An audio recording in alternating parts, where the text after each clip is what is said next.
ব্রাহ্মণবাড়িয়ায় একটি মসজিদ ভেঙে দিয়েছে কিছু ভিন্ন আকীদার মানুষ। এই মসজিদ ভাঙাকে কিভাবে দেখছেন আপনি? আমার সংসারে অনেক অশান্তি, শান্তি ফেরানোর কোনো মাধ্যম আছে কিনা?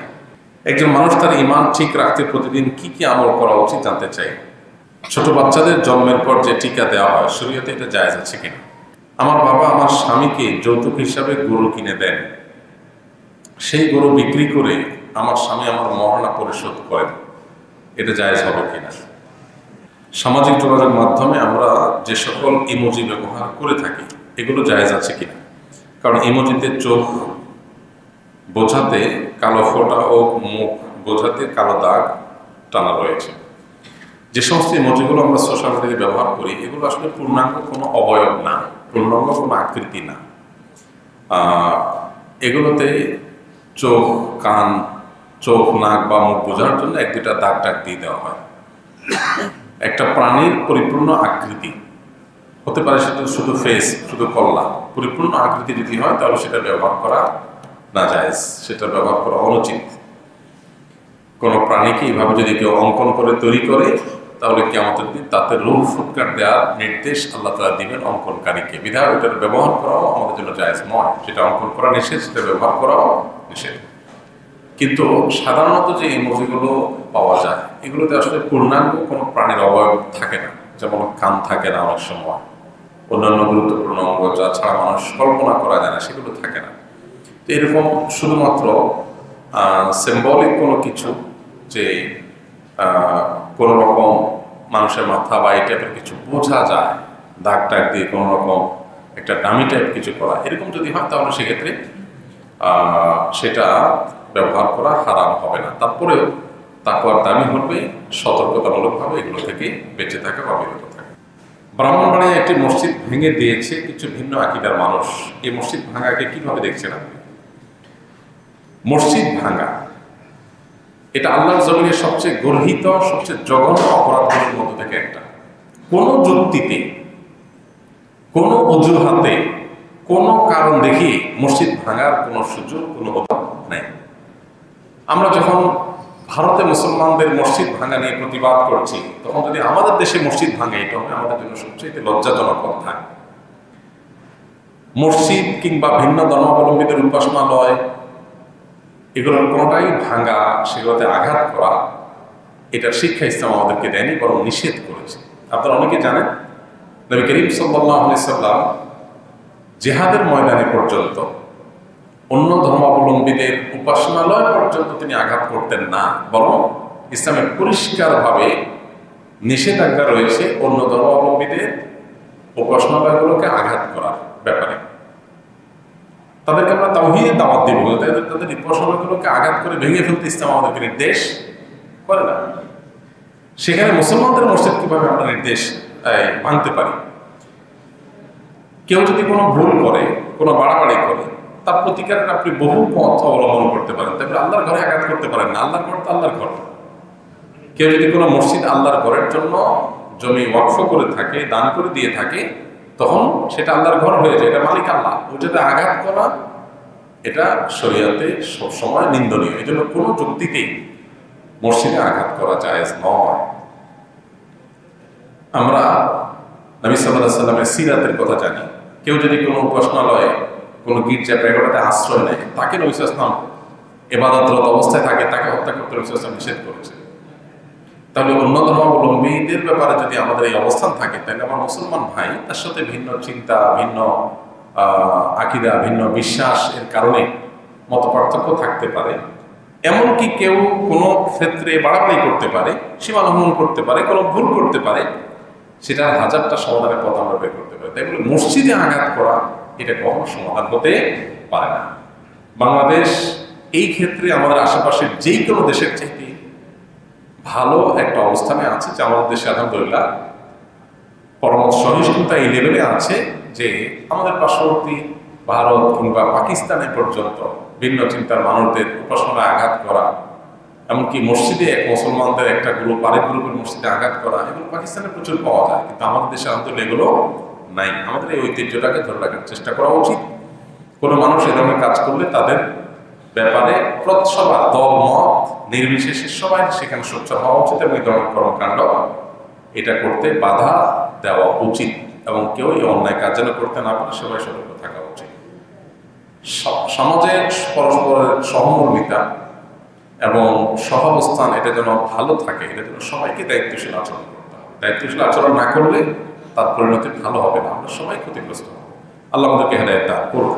যারা এই ধরনের কর্মকাণ্ড করেছে তারা নিশ্চয়ই জঘন্য কাজ করেছে, গুনাহের কাজ করেছে, তাদের তওবা করা উচিত এবং কোনো যুক্তিতেই তারা আল্লাহর ঘরে আঘাত করতে পারেন না। আল্লাহর ঘর কে বানাইছে সেটার বিষয় না, যে বানাইছে সেটা ঘর কার? আল্লাহর। বিধায় এখানে আঘাত করা একেবারেই জঘন্য কাজ। আমার সংসারে অনেক অশান্তি, শান্তি ফেরানোর কোনো মাধ্যম আছে কিনা?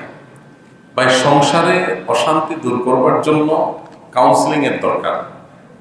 স্বামী স্ত্রীর মধ্যে বা বউ শাশুড়ির মধ্যে কার সাথে কার অশান্তি হচ্ছে এই বিষয়গুলো নিজেদের মধ্যে বোঝাপড়া বাড়ানোর জন্য, সমস্যাগুলো দূর করার জন্য নানাবিধ কাউন্সিলিং এর উদ্যোগ হওয়া উচিত। মধ্যস্থতাকারীদের মাধ্যমে সমাধান করার চেষ্টা করা উচিত। আমাদের দেশে এই সমাধানের পথটা খুব একটা নাই। আমরা নিজেদের মধ্যে ঝামেলা তৈরি হলে সেটা তৃতীয় পক্ষ কারোর শরণাপন্ন হলে ঝামেলা বরং আরো বাড়ে। মূলত এই বিষয়ে যারা এক্সপার্ট আছেন, যারা মনোমালিন্য, দ্বন্দ্ব, কলহ এগুলো দূর করার জন্য অভিজ্ঞ, তাদের শরণাপন্ন হয়ে কাউন্সিলিং দরকার। আমরা আসুন্নাহ ফাউন্ডেশন থেকে ভাবছি যে আলেম ওলামা এবং যারা এক্সপার্ট আছেন তাদেরকে কাউন্সিলিং শেখাবো, যাতে করে তারা পারিবারিক কলহ, দ্বন্দ্ব এগুলো মেটাবার এই কাজটা করতে পারেন ট্রেনিং নিয়ে। তো পারিবারিক দ্বন্দ্ব মেটাবার জন্য এই ধরনের কাউন্সিলিং এর শরণাপন্ন হতে পারেন। আমাদের ফাউন্ডেশনের অফিস টাইমে গেলে ওলামা ইকরাম আছেন, তারা কাউন্সিলিং এর কাজটা করেন, কারো প্রয়োজন হয় সেই সার্ভিস নিতে পারেন। তবে সমস্যা এবং কলহের কারণ এগুলো যদি বিস্তারিত জানা যায় তখন সেই হিসাবে পরামর্শ দেওয়াটা সহজ হয়। এখানে যেহেতু আমভাবে বলেছেন সংসারে অনেক অশান্তি, সেটা দূরের উপায় কি, তো এটা বলা কঠিন আসলে অশান্তি কোন ধরনের, তাহলে সেই ধরনের পরামর্শ দেওয়া যাবে। তবে একটা কথা এখানে প্রসঙ্গত বলে রাখা যায়, সেটা হলো সেহের বা ব্ল্যাক ম্যাজিকের কারণে, জিনের উপদ্রবের কারণে ঘরে ঘরে এখন স্বামী স্ত্রীর মধ্যে দাম্পত্য কলহ বেড়েছে প্রচুর পরিমাণ। অনেক অশান্তি আছে, দাম্পত্য অশান্তি এবং দাম্পত্য কলহ, যেটার পেছনে মূল কারণ হলো সেহের। স্বামী স্ত্রী দুজনই ভালো, কোনো অসুবিধা নাই, সামান্য বিষয় নিয়ে তারা তাদের মধ্যে তুলকালাম হয়ে যায়, প্রচন্ড রকমের যুদ্ধ শুরু হয়ে যায়, ঝামেলা শুরু হয়ে যায়। তো এই যে সমস্যাগুলো, এই সমস্যাগুলো তৈরির পেছনে অনেক বড় ভূমিকা থাকে সেহেরের, ব্ল্যাক ম্যাজিকের। যদি ঠিকমতো রুকিয়া করা হয়, ঝাড়ফুঁক করা হয় শরীর সম্মত উপায়ে, তাহলে এটা সমাধান হয়। এই জন্য এই ধরনের সমস্যা, এরকম কোনো স্পিরিচুয়াল সমস্যা আছে কিনা সেটা বের করা দরকার। এটার জন্য কোনো রাখি দিয়ে রুকিয়া করা যেতে পারে। পাশাপাশি একজন মানুষ তার ঈমান ঠিক রাখতে প্রতিদিন কি কি আমল করা উচিত জানতে চাই। আমাদের ঈমান যেন ঠিক থাকে, ঈমান যেন অটল অবিচল থাকে, ঈমান যেন নষ্ট হয়ে না যায়, সেজন্য ঈমানের পরিচর্যা করতে হয়, ঈমানের নবায়ন করতে হয়। প্রথমত ঈমান সম্পর্কে আমাদের প্রচুর পড়াশোনা করা দরকার। ঈমান নিয়ে বহু বই পুস্তক আছে, বাংলায় অনেক সুন্দর সুন্দর বই আছে ঈমান নিয়ে। একটা বই আছে ঈমান সবার আগে, আব্দুল মালিক সাহেবের বই, আরো বেশ কিছু বই আছে। তো এই ঈমান নিয়ে আমাদের বইগুলো পড়া দরকার। কিতাবুত তাওহীদ আছে, বাংলা অনুবাদ হয়ে গেছে। তারপর তাকওয়াতুল ঈমান আছে, বাংলা অনুবাদ হয়ে গেছে। তো ঈমান নিয়ে আমাদের বইগুলো যত বেশি পাঠ করব, তত আমাদের ঈমান নষ্ট হওয়ার কারণ কি, ঈমানের জন্য ক্ষতিকর বিষয় কি, ঈমানের মূল বিষয়গুলো কি, সেগুলো আমরা জানতে পারবো। এগুলো যত বেশি জানা যাবে তত বেশি ঈমান সেভ করতে পারবো, নিরাপদে রাখতে পারবো। দ্বিতীয়ত, ঈমানকে ধরে রাখার জন্য, ঈমানের উপরে অটল অবিচল রাখার জন্য, ঈমান যেন নষ্ট হয়ে না যায়, ঈমান যেন ভঙ্গ হয়ে না যায়, সেজন্য আমাদেরকে বেশি বেশি কোরআনে কারীমের তিলাওয়াত, আল্লাহর আয়াত, আল্লাহর নিদর্শন, কুদরত, এগুলো নিয়ে গবেষণা, চিন্তা, ভাবনা করতে হবে। আল্লাহ বলেছেন ওয়াইদা তুলিয়াত আলাইহিম আয়াতুহু যাদাতহুম ঈমানা। আল্লাহর আয়াত যখন পাঠ করা হয় তখন তাদের ঈমান বৃদ্ধি পায়। এজন্য কোরআন কারীমের আয়াত তেলাওয়াত করা, অর্থ সহকারে বোঝা, আল্লাহর কুদরতগুলো নিয়ে চিন্তা গবেষণা করা, এগুলো মানুষের ঈমান বৃদ্ধিতে সহায়ক হয়। পাশাপাশি ঈমান সংরক্ষিত রাখার জন্য কিছু দোয়া নবীজি শিখিয়েছেন, যেমন রব্বানা লা তুযিগ কুলুবানা বা'দা ইয হাদাইতানা ওয়া হাব লানা মিন লাদুনকা রাহমা ইন্নাকা আনতাল ওয়াহ্হাব। এটি কোরআন কারীমের একটা দোয়া, যার অর্থ হলো, হে আমাদের রব, আমাদেরকে আপনি হেদায়েত দেওয়ার পর অন্তরগুলোকে আর বক্র করে দিবেন না, বিভ্রান্ত করে দিবেন না। আপনি সবকিছু দানশীল, সবকিছু দান করে থাকেন।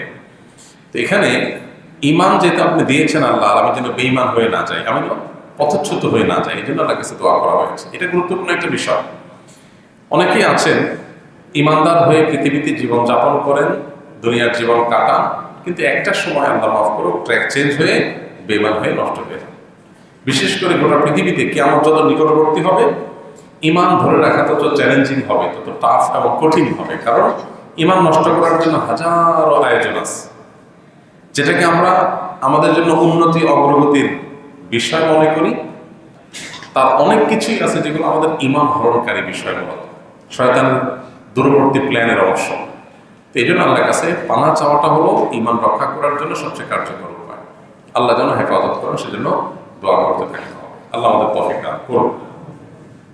এই জন্য নবী সাল্লাল্লাহু আলাইহি ওয়াসাল্লামের একটা দোয়া রয়েছে, আল্লাহুম্মা ইন্নী আসআলুকা ঈমানান লা ইয়ানফাদ।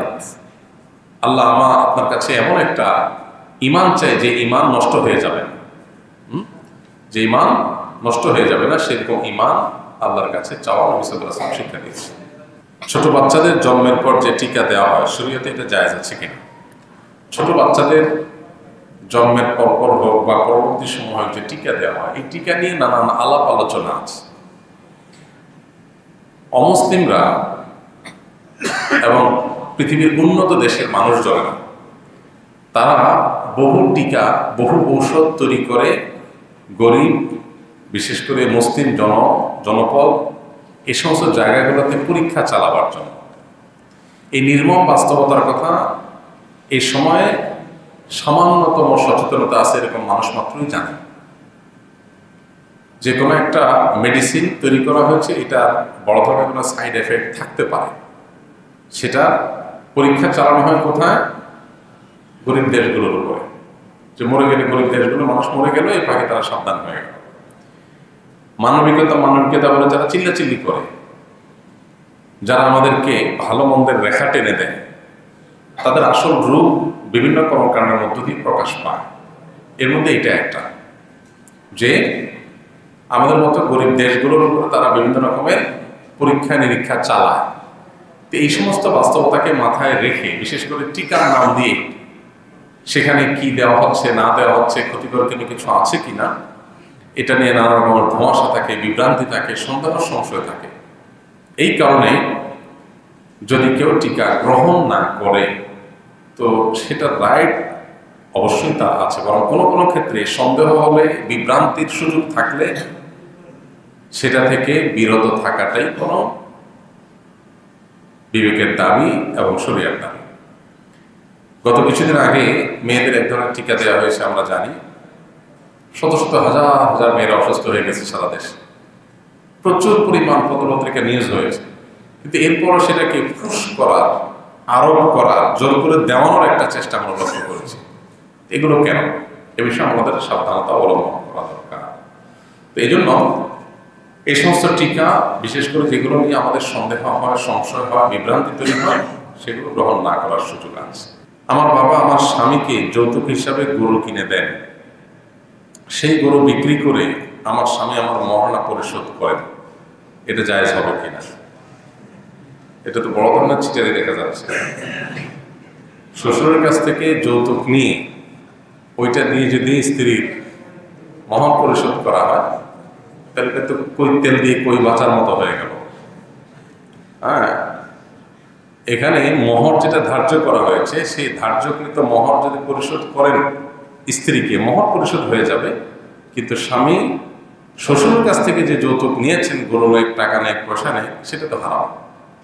বিধায় স্ত্রীর মহর পরিশোধ হয়ে গেলেও স্বামীর ওই শ্বশুরের কাছ থেকে নেওয়া যে যৌতুক সেটা ঠিকই তাকে আদায় করতে হবে।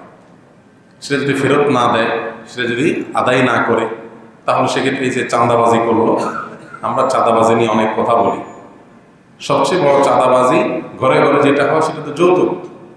মেয়ের বাবার কাছ থেকে কি আদায় করা? চাঁদা আদায় করা। তো এটা তাকে অবশ্যই পরিশোধ করতে হবে। অর্থাৎ এটাতে যৌতুক হালাল হয়ে গেল, কারণ মেয়ের দিয়ে দিছে, শ্বশুরের মেয়েকে দিয়ে দিছে বিধায় যৌতুক হালাল হয়ে গেল, বিষয়টা সেরকম না। এখানে মোহর আদায় হয়ে যাবে, কিন্তু যৌতুক পরিশোধ করতে হবে, অর্থাৎ এটা ফেরত দিতে হবে। একজন ব্যক্তি আল্লাহর রাস্তায় শহীদ হলেন, কিন্তু এই ব্যক্তি বহু মানুষের হক নষ্ট করেছেন, তাহলে তিনি কি শহীদের মর্যাদা পাবেন? বান্দার হক আল্লাহ তাআলা মাফ করবেন না, কারণ বেলাই না। অতএব কেউ আল্লাহর রাহে গিয়ে জীবন বিলিয়েছেন, এটা ভালো কাজ হলেও তিনি যে মানুষের হক নষ্ট করেছেন সেটা খুবই গর্হিত কাজ, খুবই জঘন্য কাজ এবং খুবই গুনাহের কাজ। সেটার জন্য তার তওবা করতে হবে এবং তার পক্ষ থেকে তার ওয়ারিসরা অন্যের হক যেগুলো তার কাছে পাওনা আছে সেগুলো পরিশোধ করার উদ্যোগ নিতে হবে। তারপর আশা করা যায় আল্লাহ তাআলা তাকে মাফ করবেন।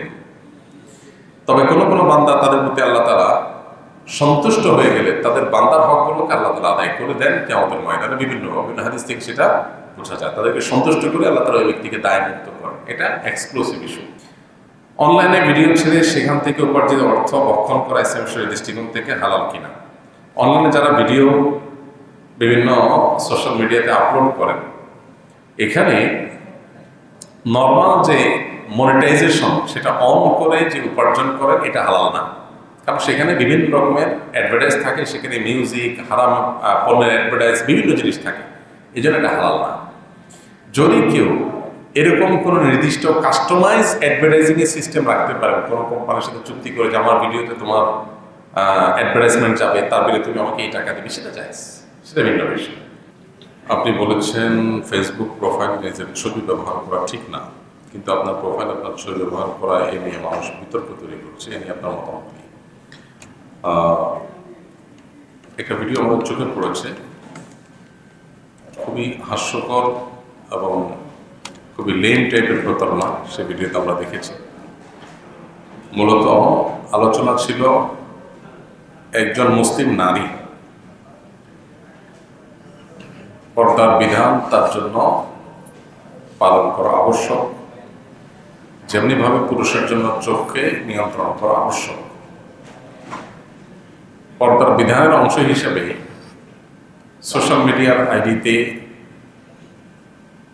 নিজের প্রোফাইল পিকচার দিতে পারবেন কিনা সে প্রসঙ্গে আলোচনা করতে গিয়ে বলা হয়েছে যে একজন নারী তিনি প্রোফাইল পিকচারে নিজের ছবি দিবেন না, অন্য কোনো ছবি ইত্যাদি কাজ সারবেন। কারণ এতে পরপুরুষরা তার ছবি দেখবে, তাকে নিয়ে বাজে চিন্তা জল্পনা কল্পনা করার স্কোপ পাবে, পর্দার বিধান লঙ্ঘন হবে। সেজন্য এটি শরীয়তের দৃষ্টিকোণ থেকে জায়েজ নয়। তো এখানে মেয়েদের কথার অংশটাকে কেটে এমনভাবে ভিডিও বানানো হয়েছে যেন এটা জেনারেল কথা বা পুরুষদের কথা। তো এটা হলো দুর্ভাগ্যজনক যে প্রতারণামূলকভাবে এভাবে ভিডিওকে কাটছাট করে নানা রকমের বিতর্ক এক শ্রেণীর মানুষ তৈরি করে। আল্লাহ তাআলা তাদেরকে হেদায়েত দান করুন। আমি একজন ছাত্র, আমি ভালো একজন যুগশ্রেষ্ঠ আলিম হতে চাই। আমি আলিয়া মাদ্রাসায় আলিম প্রথম বর্ষ অধ্যয়নরত আছি। ভালো আলিম হওয়ার জন্য কোন কোন কিতাবাদি ভালো করে পড়তে হবে এবং কিভাবে নিজেকে এখন থেকেই গড়ে তুলতে হবে, এসব বিষয়ে কিছু নসিহত করলে আমার মতো যাদের স্বপ্ন ভালো আলিম হওয়া তাদের জন্য উপকার হবে। দেখুন, ভালো আলিম হওয়ার জন্য আরবি খুব ভালো করে আরবি ভাষাটাকে রপ্ত করে ফেলা, এটা হলো প্রথম শর্ত, যে আরবি ভাষাটা পরিপূর্ণভাবে রপ্ত হয়ে যাবে। সেই সাথে কোরআন হাদিসের বেসিক ইলম এটা সর্বোচ্চ ভালোভাবে অর্জন করতে হবে। যে মাদ্রাসা সিরিয়াস এবং খুব গুরুত্বের সাথে আপনার কোরআন হাদিসের পাঠদান করা হয়, পরিবেশ আছে, ভালো ছাত্র আছে, ভালো আলেম আছে, কম্পিটিশন আছে, সেরকম জায়গায় পড়াশোনা করতে হবে। সেই সাথে মুত্তাকি, পরহেজগার এবং বিচক্ষণ বিদগ্ধ আলেমদের সহবত সংস্রব থাকা জরুরি এবং দায়ী হিসাবে নিজেকে গড়ে তোলার জন্য কোরআন হাদিসের ইলমের পাশাপাশি সমকালীন মতবাদ, সমকালীন ধ্যান ধারণা, সমকালীন বিভিন্ন চ্যালেঞ্জ, এমনকি সমকালীন সময়ের ভাষা, ইংলিশ সহ অন্যান্য বিষয়গুলো, আইসিটি, এগুলোকে রপ্ত করা, এটা হলো একজন সময়ের চ্যালেঞ্জ মোকাবেলার উপযুক্ত দায়ী হওয়ার জন্য জরুরি। আমি একজন বাহিনীর সদস্য, ঊর্ধ্বতন অফিসারদের সাথে আমরা 10-15 জন ডিউটিতে যাই। আমাদের দায়িত্ব যথাযথভাবে পালন শেষে ব্যারাকে ফিরি এবং আমার নিম্ন পদস্থ সহকারী জানায় যেখানে ডিউটি করেছি সেখানে কোনো বিত্তশালী আমাদের উচ্চপদস্থ অফিসারের কাছে আমাদেরকে ঘুষ দিয়েছে।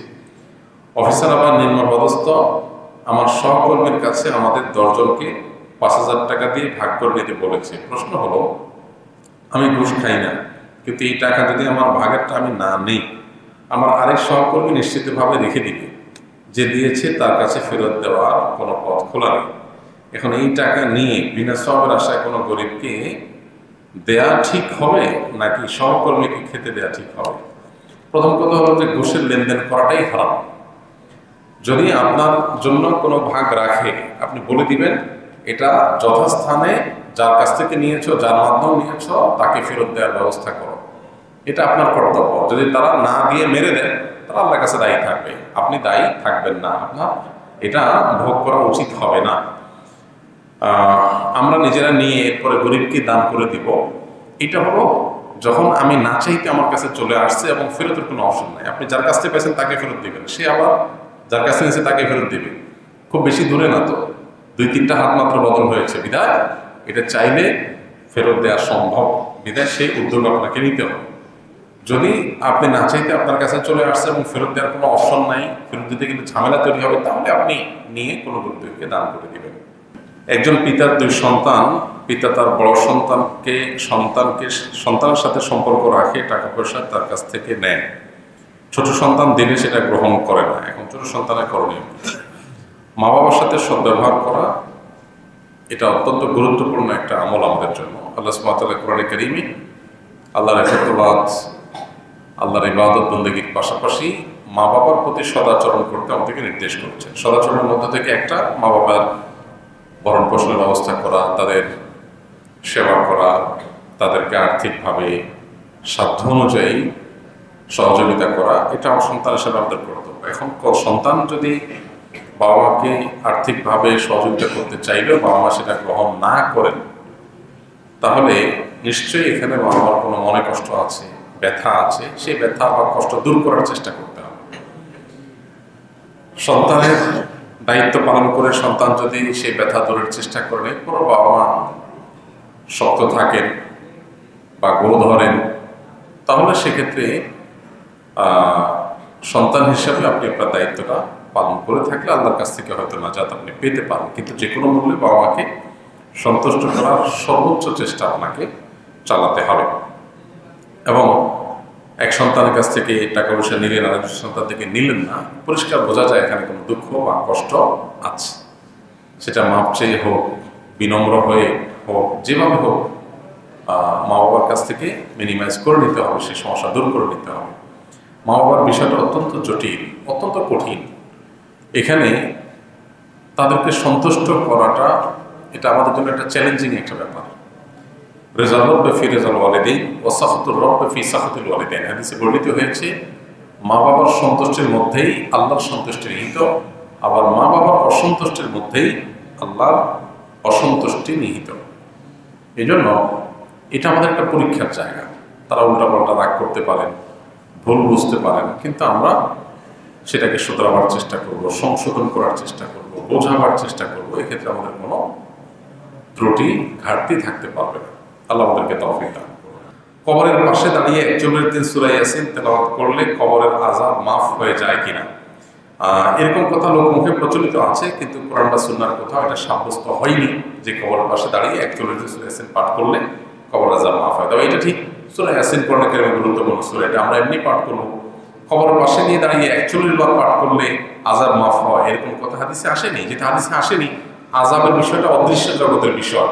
আমি কিভাবে নিশ্চিত হলাম যে আযাব মাফ হয়? সম্পূর্ণ মন গড়া এবং ভিত্তিহীন একটা বিশ্বাস। এটি সন্দেহাতীতভাবে আমরা কোরআন কারীমের তেলাওয়াত করব, সূরা ইয়াসিন অন্য সূরা তেলাওয়াত করব, মুর্দার পক্ষ থেকে তেলাওয়াত করে তার সওয়াব পৌঁছানোর জন্য চেষ্টা করব, কিন্তু কবরে গিয়ে এই সংখ্যক বার এটা পড়লে আর আযাব হয় না, এই কথা কোনো বিশুদ্ধ হাদিস দ্বারা প্রমাণিত নয়।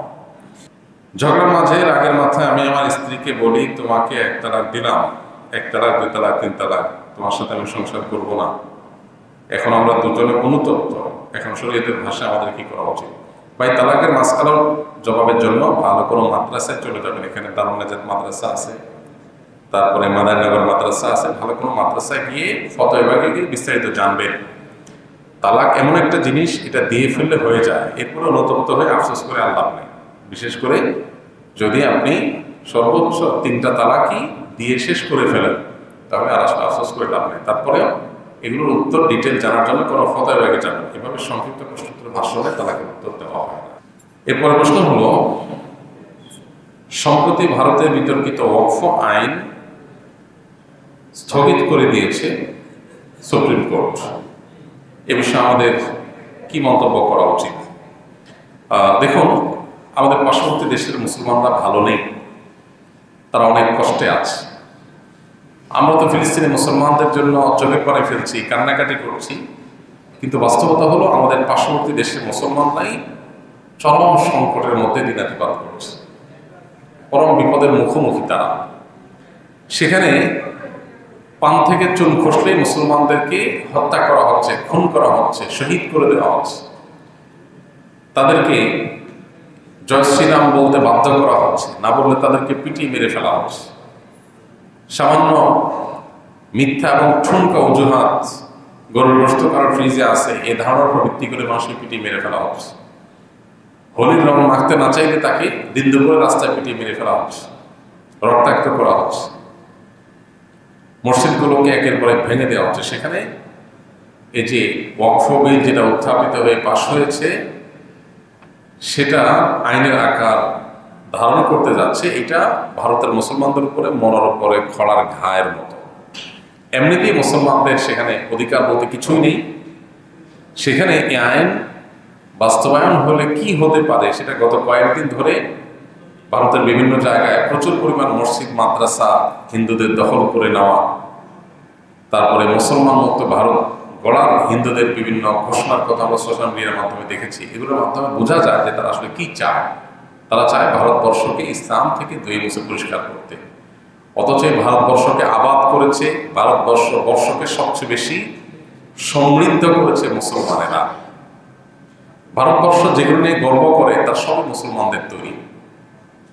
কুতুব মিনার থেকে নিয়ে, তাজমহল থেকে নিয়ে, দিল্লির লালকেল্লা থেকে নিয়ে, শাহী মসজিদ থেকে নিয়ে যত গর্বের ধন ভারতের আছে, তার সবকিছুই কাদের করা? মুসলমানদের করা। অন্যরা ভারতবর্ষকে শাসন করতে এসে শোষণ করে নিয়ে চলে গেছে, ভারতবর্ষের মুসলমানরা এসে সবকিছু দিয়ে গেছে। অন্যরা এসে লুট করে চলে গেছে, ভারতবর্ষের মুসলমানরা এসে শাসন করে এখানে তাদের কবর হয়েছে, এখানে তাদের জীবন যৌবন, এখানে তাদের সব ছিল। এখান থেকে কিছু নিয়ে যায়নি, বড় সব দিয়ে গেছে। আল মুসলিমুনা ফিল হিন্দ, ভারতবর্ষের মুসলমানদের অবদান, এই বইটা আমরা পড়ে দেখতে পারি। বইটার মূল লেখক সৈয়দ আবুল হাসান আলী নাদবী রহমতুল্লাহ আলাইহি, আর অনুবাদ করেছেন বর্তমান ধর্ম উপদেষ্টা ডক্টর আবু খালিদ হোসেন হাফিজাহুল্লাহ। এই বইটা পড়লে আপনি ধারণা করতে পারবেন যে ভারতবর্ষকে মুসলমানরা কি দিয়েছে। আমরা ভারতবর্ষের যে সমস্ত সুস্বাদু আম খাই, আম, এই যে ল্যাংড়া আমটা পর্যন্ত সেখানে লেখা আছে, এগুলো পর্যন্ত মুসলিম শাসকেরা বাহির থেকে ভারতবর্ষে তারা এনেছে। এখন তার সুফল ভারতবাসী ভোগ করেছে। যে মুসলমানরা ভারতকে বিনির্মাণ করেছে, সে মুসলমানদেরকে ভারত থেকে উচ্ছেদ করার চেষ্টা করা হচ্ছে। কারা করছে? যারা সকাল বিকাল আমাদের দেশে তথাকথিত সংখ্যালঘু নির্যাতনের উপরে উৎসাহ প্রকাশ করে, বিবৃতি দেয়, আমাদেরকে সতর্ক করে, আর তারা তাদের দেশের সংখ্যালঘু মুসলমানদেরকে কচু কাটার মতো করে কাটছে। এটার বিরুদ্ধে আমাদের তীব্র প্রতিবাদ করা দরকার। সুপ্রিম কোর্ট এই ওয়াকফ আইন এটা স্থগিত করেছে, এটা সন্দেহাতীতভাবে প্রশংসনীয় কাজ, কিন্তু এটা চূড়ান্তভাবে বাতিল করা, শুধু স্থগিত নয়, বাতিল করা এবং সেটাকে কার্যকর করা, এটা হলো সময়ের সবচেয়ে প্রয়োজনীয় দাবি। ভারতবর্ষের মুসলমানদের, বিশেষ করে ভারতের মুসলমানদের এই দাবির সাথে আমাদের একত্রতা পোষণ করা এবং এটা আদায় করার জন্য আমাদেরকেও সংগ্রাম করা আমাদের কর্তব্য। ইতিমধ্যে সরকারিভাবে আলহামদুলিল্লাহ ব্যাপারে ভারতের এই অবস্থানের নিন্দা জ্ঞাপন করা হয়েছে বা এটাকে সমালোচনা করা হয়েছে, এটা খুব ভালো একটা দিক। তবে আরো জোরালোভাবে আমাদের পার্শ্ববর্তী দেশের মুসলমানদের জন্য আমাদের পাশে দাঁড়ানো দরকার। যারা আমাদের দেশের সংখ্যালঘুদের বিষয়ে আমাদেরকে নসিহত করে, যদিও আমাদের দেশের সংখ্যালঘু অনেক ভালো আছে, তারা তাদের দেশের সংখ্যালঘুদের উপর যে নির্যাতন করছে, তাদের কোনো মুখে আমাদেরকে নসিহত করার কোনো অধিকার নাই। আল্লাহ তাআলা ভারতবর্ষের মুসলমানদের মুক্তি নসিব করুন এবং যে জুলুম তারা করছে এর পরিণতি আল্লাহ তাআলা আমাদেরকে দেখে যাওয়ার তৌফিক দান করুন। আমাদের প্রত্যেকটা মানুষের যার যার জায়গা থেকে তাদের প্রতি আমাদের প্রতিবাদ অব্যাহত রাখতে হবে। এর অংশ হিসেবে তাদের বিভিন্ন পণ্য ইত্যাদি এগুলো না কিনে দেশীয় পণ্য কেনার অভ্যাস আমাদের করতে হবে। পয়লা বৈশাখ ইসলামিকভাবে পালন করার সুযোগ আছে কিনা? বছরের প্রথম দিন, প্রথম প্রহর, এটাকে বিশেষভাবে উদযাপন, আনন্দ খুশি করে উদযাপন, এটা এসেছে প্রকৃতি পূজারীদের কাছ থেকে, পেগানদের কাছ থেকে। প্রকৃতি পূজারীরা মনে করে বছরের প্রথম মুহূর্তটাকে আনন্দ করে হই হুল্লোড় করে কাটালে সারা বছর ভালো থাকতে পারে। এই চেতনা থেকেই বর্ষবরণ বা বছরের প্রথম প্রহরে আনন্দ উৎসব করার প্রবণতা মানুষের মধ্যে এসেছে। এটা আমরা জানি অগ্নিপূজক, পারস্যের অগ্নিপূজকদের মধ্যে এটা শুরু হয়েছে। এরপর আস্তে আস্তে অন্যান্য ধর্মে, এমনকি অন্যান্য ভাষায়, অন্যান্য দেশে এটা ছড়িয়ে পড়েছে। অতএব এই যে বছরের প্রথম প্রহরকে হই হুল্লোড় করে ভালো খেয়ে আনন্দ উৎসব করে কাটাবার যে একটা কালচার, এটা অবৈজ্ঞানিক, অযৌক্তিক এবং শরিয়া পরিপন্থী। দুর্ভাগ্যজনক বিষয়, আজকে যারা নিজেদেরকে বিজ্ঞান মনস্ক দাবি করেন তারা এই কুসংস্কারকে সবচেয়ে বেশি শক্তিশালী ধারণ করে আছে। বিধায় এই পয়লা বৈশাখের কোনো ইসলামী ভার্সন হতে পারে না। এটা হলো যারা পয়লা বৈশাখের এই বস্তা পচা সস্তা কালচার, যেটা আমাদের দেশে এতদিন হিন্দুত্ববাদকে চাপিয়ে দেওয়ার একটা ষড়যন্ত্র ছিল, একটা ঢাল ছিল, সেটা যখন মানুষ বুঝে গেছে, জনগণ এটাকে প্রত্যাখ্যান করেছে, এটাকে নতুন করে গেলাবার জন্য এটাকে ইসলামিক প্রলেপ দেওয়ার চেষ্টা করা হচ্ছে এবং এটার জন্য লাখ লাখ টাকার বাজেট দেওয়া হচ্ছে। যারা সামান্য টাকার বিনিময়ে নিজেদেরকে বিক্রি করে দিচ্ছে এবং বিদগ্ধ আলেমদের পরামর্শ ছাড়া, গাইডলাইন ছাড়া যারা তথাকথিত ইসলামিক উপায়ে এটাকে উদযাপন করার চেষ্টা করছে, তারা স্পষ্ট বিভ্রান্তিতে আছে। আল্লাহ তাআলা তাদেরকে হেদায়েত দান করুন। শুক্রবারের আমলসমূহ জানতে চাই যা আমি মৃত্যুর আগ পর্যন্ত পালন করতে পারব। শুক্রবারের সবচেয়ে বেশি যে আমলটা করতে হবে সেটা দুরূদ শরীফের আমল। যে কোনো দুরূদ শরীফ পড়তে পারেন, দুরূদ ইব্রাহিম যেটা, এটা পড়তে পারেন। আল্লাহুম্মা সাল্লি আলা মুহাম্মাদ ওয়া আলা আলি মুহাম্মাদ কামা সাল্লাইতা আলা ইব্রাহিম ওয়া আলা আলি ইব্রাহিম ইন্নাকা হামিদুম মাজিদ। اللهم بارك على محمد وعلى آل محمد كما باركت على إبراهيم وعلى آل إبراهيم إنك حميد مجيد। এভাবে যে কোনো দুরূদ আপনি পড়তে পারেন। এটা কখন পড়ব আমরা? বৃহস্পতিবার সন্ধ্যা থেকে সূর্য ডোবার পর শুক্রবার শুরু হয়, এটা চলতে থাকবে শুক্রবার সূর্য ডোবার আগ পর্যন্ত। নবী করিম সাল্লাল্লাহু আলাইহি ওয়াসাল্লাম বলেছেন, আকসিরু আলাইয়া মিনাস সালাতি মিন ইয়াউমিল জুমআতি ওয়া লাইলাতিল জুমআ ফাইন্না সালাতাকুম মা'রুদাতুন আলাইকুম। তোমরা আমার প্রতি জুমার রাতে, অর্থাৎ শুক্রবার রাত, তার মানে বৃহস্পতিবার দিবাগত রাত, কারণ হিজরি বর্ষ অনুযায়ী, চাঁদের বর্ষ অনুযায়ী রাত আগে আসে। এই রাতে এবং শুক্রবার দিনে আমার প্রতি বেশি বেশি দুরূদ পাঠ করবে, কারণ তোমরা যে দুরূদ পাঠ করো ফেরেশতাদের মাধ্যমে সেটা আমার কাছে পেশ করা হয়। এটা নবীজি বলেছে। এটা সবচেয়ে বেশি আমার দুরূদ বেশি বেশি করে পাঠ করা, কোনো সংখ্যা ঠিক নেই, যত বেশি সম্ভব পাঠ করা। নাম্বার 2, সূরা কাহফ তেলাওয়াত করা। যে ব্যক্তি জুমার দিন সূরা কাহফ তেলাওয়াত করবে দিনে বা রাতে, এটি কিয়ামতের দিন তার জন্য নূর বা আলো হয়ে আবির্ভূত হবে অন্ধকারের সময়। তৃতীয়ত, জুমার দিনের সবচেয়ে বড় এবং প্রধান আমল হলো জুমার নামাজ পড়া। সেটার জন্য আগে আগে চলে আসা মসজিদে। যেই যত আগে আসবে সে তত বেশি সওয়াবের ভাগীদার হবে। অতএব যত আগে আসা যাবে জুমার দিন, তত বেশি এটা আমাদের জন্য ফজিলতপূর্ণ হবে। এর বাইরে জুমার দিন উত্তম রূপে গোসল করা, সুন্দর পোশাক পরা, সুগন্ধি ব্যবহার করা, মেসওয়াক করা, মসজিদে আগে আগে আসার পাশাপাশি জুমার দিন ফজর নামাজটা জামাতের সাথে পড়া, এগুলো সবগুলো জুমার দিনের বিশেষ গুরুত্বপূর্ণ আমল। বাবা মারা গেলে দাদার সম্পত্তিতে ওয়ারিশ কি নাতি পাবে? বাবা যদি মারা যান দাদার আগে, তাহলে দাদার সম্পদে নাতি সম্পদে ভাগ পাবে না। এখন প্রশ্ন হলো কেন পাবে না? উত্তর হলো, দাদা মারা গেলে তখন বাবা মালিক হয়। বাবা মালিক হয়ে বাবা আবার মারা গেলে তখন সন্তান মালিক হয়। মারা যাওয়ার আগ পর্যন্ত ওয়ারিসরা কখনো মালিক হয় না। মানুষ যতদিন জীবিত থাকে ততদিন সম্পদ তার নিজের, কোনো ওয়ারিসের না। সে চাইলে ভোগ করবে, দান করবে, খরচ করবে, যা খুশি তা করবে। ইসলাম ব্যক্তি স্বাধীনতা, মানুষের আর্থিক স্বাধীনতা এই পরিমাণ নিশ্চিত করেছে, যতদিন সে বেঁচে থাকবে ততদিন পর্যন্ত তার সম্পত্তিতে সম্পূর্ণ কর্তৃত্ব একমাত্র তার। এই পরিমাণ স্বাধীনতা ইসলাম দিয়েছে। যদি কেউ মারা যায় তখন তার আর কিছু করার নেই, এই জন্য তার সম্পদটা ওয়ারিসরা পেয়ে যায়। এখন দাদা যতদিন বেঁচে আছে ততদিন পর্যন্ত দাদার সম্পদের ভাগ বাপে পাবে না। তো দাদার আগে যদি বাপ মারা যায় তখন তার মানে হলো দাদার সম্পদের মালিক হওয়ার আগেই বাপ মারা গেছে। নাতি আবার ওই সম্পদের মালিক হবে বাপের থ্রুতে, বাপ যেটা মালিক হবে বাপ মারা গেলে সেটা মালিক হবে। এখন বাপ তো নিজেই মালিক হয়নি, নাতি উত্তে মালিক হবে, এই জন্য নাতি মালিক হবে না। এখন প্রশ্ন হলো তাহলে এটা কি অমানবিক নয় যে বাপ মারা গেল নাতি দাদা সম্পদে ভাগ পাবে না, নাতি চলবে কেন?